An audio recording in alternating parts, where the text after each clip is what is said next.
ಪ್ರವಾಸದ ಮೋಜಿನಲ್ಲಿದ್ದ ಉದ್ಯಮಿಯನ್ನ ಸಿಂಹವೊಂದು ದಾಳಿ ಮಾಡಿ ಕೊಂದು ಹಾಕಿದ ಘಟನೆ ನಮೀಬಿಯಾದಲ್ಲಿ ನಡೆದಿದೆ. ಹೌದು, ನಮೀಬಿಯಾ ದೇಶದ ಪ್ರಸಿದ್ಧ ಉದ್ಯಮಿ ಬರ್ನ್ಸ್ ಕೆಬೆಲ್ ಮೃತ ದುರ್ದೈವಿ ಎಂದು ಗುರುತಿಸಲಾಗಿದೆ.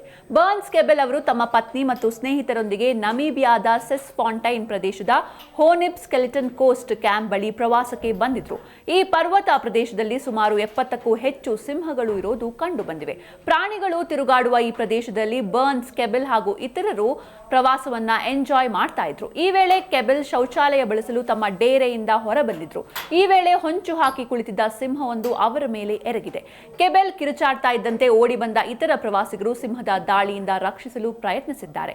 ಆದರೆ ದುರದೃಷ್ಟವಶಾತ್ ಕೆಬೆಲ್ ಸಿಂಹದ ದಾಳಿಯ ಭೀಕರತೆಗೆ ಸ್ಥಳದಲ್ಲೇ ಪ್ರಾಣ ಬಿಟ್ಟಿದ್ದಾರೆ ಎಂದು ವರದಿಯಾಗಿದೆ. ಇನ್ನು ಈ ಸಿಂಹ ಅನೇಕ ಪ್ರವಾಸಿಗರ ಮೇಲೆ ದಾಳಿ ಮಾಡುವ ಮೂಲಕ ನಿರಂತರ ತೊಂದರೆ ನೀಡ್ತಾ ಇದೆ ಎಂದು ಸ್ಥಳೀಯ ಅಧಿಕಾರಿಗಳು ಭಾನುವಾರ ಜೂನ್ 1ರಂದು ಸಿಂಹವನ್ನ ಕೊಂದು ಹಾಕಿದ್ದಾರೆ ಎಂದು ವರದಿಯಲ್ಲಿ ತಿಳಿಸಲಾಗಿದೆ.